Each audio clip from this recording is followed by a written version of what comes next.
প্রিয় সাংবাদিক ভাই ও বোনেরা, আপনারা শুনেছেন আমাদের সহকর্মী, সংগ্রামী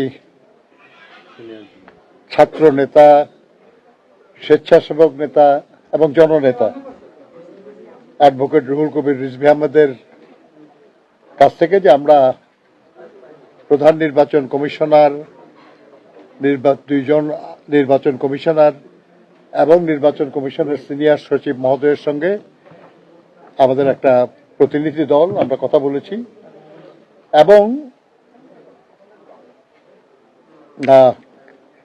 কিছু বিষয়ে আলোচনায় আমরা সন্তুষ্ট, কিছু বিষয়ে আমাদের যে রেসপন্স সেটা আমাদের আশানুরূপ হয় নাই, কিন্তু এটাই স্বাভাবিক, আলোচনায় তাই হয়। এনিওয়ে, যে আলোচনা হয়েছে আমি আপনাদের সামনে সংক্ষেপ উপস্থাপন করতে চাই। সেটা হলো যে আপনার একটা সিদ্ধান্তের কথা আমরা জেনেছিলাম যে BNCC, Bangladesh national cadet corps, এরা ছাত্র, তাদেরকে নির্বাচনী কাজে যুক্ত করার একটা কথা হচ্ছিল। ইতিহাসে প্রথমবারের মতো এই সিদ্ধান্ত নেওয়ার কথা আমরা শুনেছি। এটা এখনো চূড়ান্ত কিছু হয় নাই হয়তো, কিন্তু আমরা জেনে এটা আমরা আমাদের দলের পক্ষ থেকে আমরা নির্বাচন কমিশনকে বলেছি যে ইয়াং বয়সে এত ছাত্র, তাদেরকে সংসদ নির্বাচনের মতো একটা মানে জটিল রাজনৈতিক প্রক্রিয়ায় সম্পৃক্ত করা ঠিক হবে না। এই কাজে যুক্ত হলে তারা এবং তার প্রতিষ্ঠান বিতর্কিত হতে পারে। সেজন্য বেটার হবে যেন তাদেরকে নির্বাচন প্রক্রিয়ায় সম্পৃক্ত করা না হয়। কারণ আমরা জানতে পেরেছি যে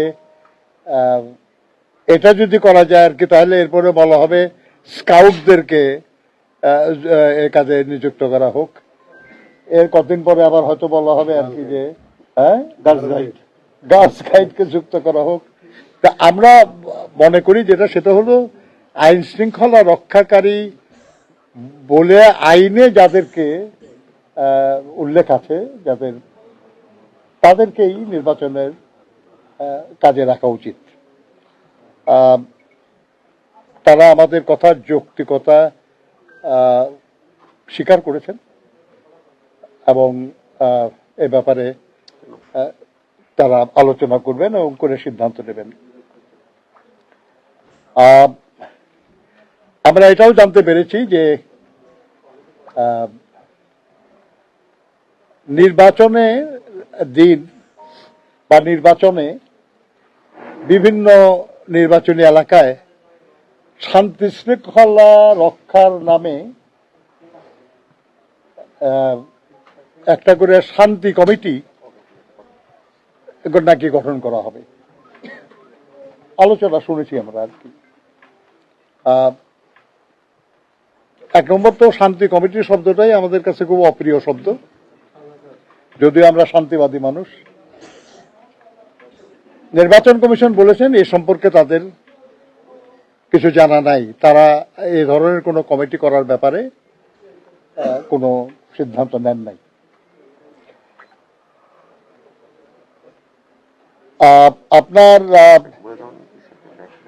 আমরা নির্বাচন কমিশনকে অবহিত করেছি যে বিভিন্ন কিছু রাজনৈতিক দলের, নির্দিষ্ট কিছু রাজনৈতিক দলের নেতা কর্মীরা তাদের নির্বাচনী এলাকার বাইরে অন্য নির্বাচনী এলাকায় কাজ করছে। আইনে এটা কোনো বাধা নাই, করতে পারে।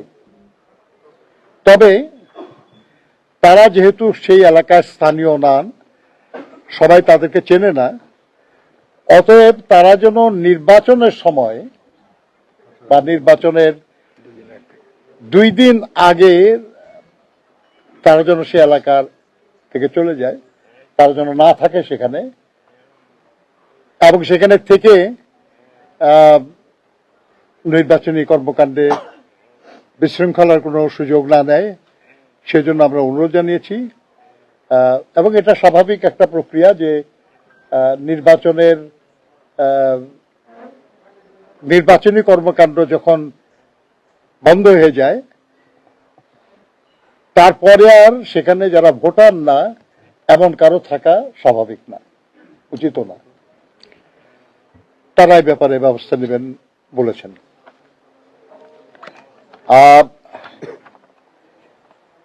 আমরা আপনার ওয়েবসাইটে দেখলাম যে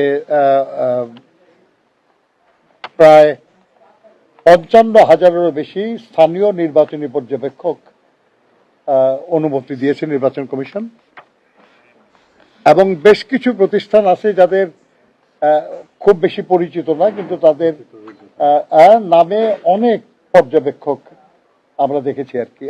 আমরা কারো বিরুদ্ধে আমাদের কোনো অভিযোগ নাই, কিন্তু আমরা নির্বাচন কমিশনকে বলেছি আর কি যে তারা কি এটা বিষয়টা গভীরভাবে বিবেচনা করেই এটা সিদ্ধান্ত নিচ্ছেন নাকি মানে এটা একটা সাধারণ প্রক্রিয়ার মধ্যে দিয়ে হয়ে গেছে। ওনারা বলেছেন তারা বিষয়টি পর্যালোচনা করবেন, কারণ সবই তো আর প্রধান নির্বাচন কমিশনার বা নির্বাচন কমিশনাররা করে না, নিচের দিকে অনেকেই করে। তারা একটু ওইটা নিয়ে খোঁজ খবর নিয়ে করবেন। আমরা মনে করি যে সেটা হলো যে নির্বাচন পর্যবেক্ষণের যাদের সক্ষমতা আছে নির্বাচন তাদেরই পর্যবেক্ষণ করা উচিত। আর একটা জিনিস হলো যে আমরা নির্বাচনী পর্যবেক্ষক যারা তারা ভোট কেন্দ্রে যাক, আমাদের কোনো আপত্তি নাই, কারণ তারা দেখুক যে ভোট কেন্দ্রে যে নির্বাচন কেমন চলছে, কেমন হচ্ছে। কিন্তু একসাথে বেশি পর্যবেক্ষক যে নির্বাচনের কর্মকাণ্ড যাতে বিঘ্নিত না হয় এই ব্যাপারে সচেতন থাকা উচিত সবারই আর কি। আমরা নির্বাচন কমিশনকে এর আগেও বলেছিলাম যে গত প্রায় 1-1.5 বছরের মধ্যে ঢাকা মহানগরী সহ দেশের বিভিন্ন এলাকায় প্রচুর ভোটারের মাইগ্রেশন হয়েছে, যে বিশেষ বিশেষ কিছু এলাকায় অনেক নতুন ভোটার হয়েছে, যেটা অস্বাভাবিক, এরকম কখনো আগে হয় না। নির্বাচন কমিশন এই ব্যাপারে তার সংশ্লিষ্ট বিভাগে খোঁজ নিয়ে যেটা জেনেছেন বলে আমাদের জানালেন সেটা হলো যে না, এরকম বেশি হয় নাই, কোন আসনেই 2-3 হাজারের বেশি এরকম হয় নাই আর কি। আমরা তাদেরকে এ ব্যাপারে তাদের কথায় আমরা সন্তুষ্ট হতে পারি নাই, এবং আমরা নিশ্চিত জানি যে তাদের যে তথ্য যারা সরবরাহ করেছে তারা সঠিক তথ্য সরবরাহ করে নাই। প্রকৃতপক্ষে অনেক বেশি ভোটার মাইগ্রেশন হয়েছে। আমরা তাদের কাছ থেকে আসন ভিত্তিক ভোটার মাইগ্রেশনের তথ্য আমরা জানতে চেয়েছিলাম, তারা বলতে পারেন আমাদেরকে। আমার ধারণা আর কি যে তারা নিজেরাই এটা দেখবেন, তাই দেখলে হয় আর কি। আমরা তো চাচ্ছি আর কি যে এটার মধ্যে যদি কোনো সন্দেহ করার মতো থাকে কিছু, তাহলে নির্বাচন কমিশনের উচিত ব্যাপারে ব্যবস্থা গ্রহণ করা। আমরা এটাও দেখেছি যে এটা নতুন না কিন্তু দুর্ভাগ্যজনক, সেটা হলো যে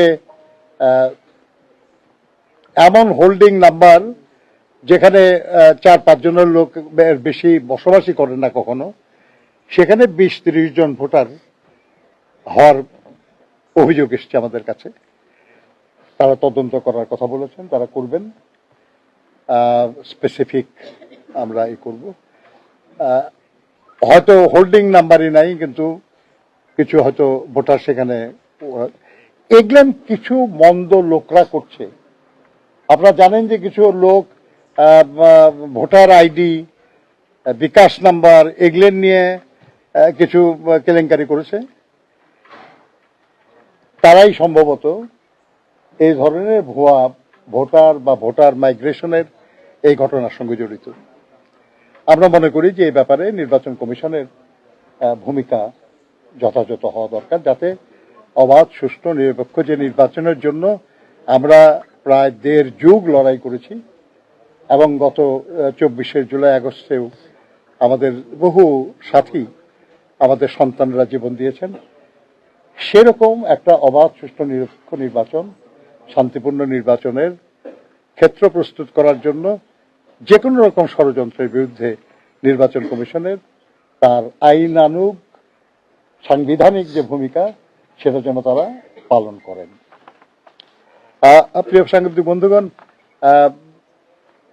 আমরা আলোচনা করেছি যে অভিযোগ করা হয় কিন্তু অভিযোগের প্রতিকার সবসময় পাওয়া যায় না। ওনারা আমাদেরকে বললেন যে প্রত্যেক নির্বাচনী এলাকায় electoral enquiry and adjudication committee আছে। আমরা জনগণ, এমনকি রাজনৈতিক দলের নেতৃবৃন্দ কিংবা প্রার্থী, তারাও এটা খুব ভালো করে জানে না।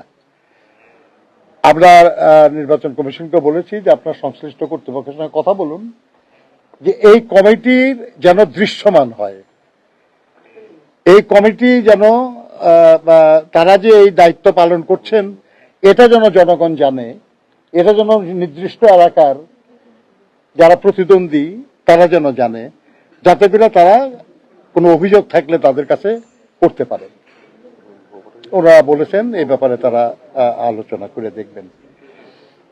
আমরা এটাও বলেছি আর কি যে এমন সব নির্বাচনের আচরণবিধি লঙ্ঘনের ঘটনা ঘটছে যেটা শুধু মানে আইন অমান্য বা আইন ভঙ্গকারী না, আমাদের ধর্মীয় বিশ্বাস, আমাদের আবেগ এগুলোকে আহত করছে। অথচ এই ব্যাপারে নির্বাচন কমিশন কোনো ব্যবস্থা নিচ্ছে না। যেমন আমরা দেখেছি আর কি যে কেউ কোন দলের পক্ষে বক্তৃতা করছেন যে কবরে 4টা প্রশ্ন করা হবে। আমরা যারা মুসলমান আমরা সবাই জানি যে আসলে 3টা প্রশ্ন করা হয়, যে তোমার ধর্ম কি, তোমার রব কে এবং তোমার নবী কে। এখন ওনারা বলতেছেন যে 4র্থ প্রশ্ন নাকি করা হবে যে তুমি একটা নির্দিষ্ট মানে সেই প্রতীকে ভোট দিছ কিনা। না বললো তো আর কোনো উপায় নাই আর কি। তো ব্যাপারটা হাস্যকর না, এটা আমি বলতেছি যে এটা খুবই দুর্ভাগ্যজনক আর কি, যে মানুষের আবেগকে পুঁজি করার লক্ষ্যে যদি বিশ্বাসকে আঘাত করা হয় আর কি, এটা কোনো মতেই গ্রহণযোগ্য না। আমরা মনে করি এটা আরপিওর স্পষ্ট লঙ্ঘন। এরকম আরো বেশ কিছু বিষয় আছে যেগুলো আমরা বলেছি তাদেরকে যে দেখেন এগুলো কোনো কিছুই গোপন না, এগুলো ক্রমাগত আসতেছে, ভিডিও বের হইতেছে এবং এটা এআইও না, ফ্যাক্ট চেক করে দেখা গেছে এগুলো এআই না, এগুলো সঠিক। অতএব এইসব ব্যাপারে আপনাদের ব্যবস্থা নেওয়া দরকার। আর না হলে একটা নির্বাচন গুরুত্বপূর্ণ, কোনো সন্দেহ নাই, কিন্তু মানুষের বিশ্বাস, মানুষের আস্থা, এটা আরো অনেক বেশি গুরুত্বপূর্ণ, এটা যেন বিঘ্নিত না হয়। ওনারা বলেছেন যে এ ব্যাপারে তারা তাদের যা করার চেষ্টা করবেন তারা করতে।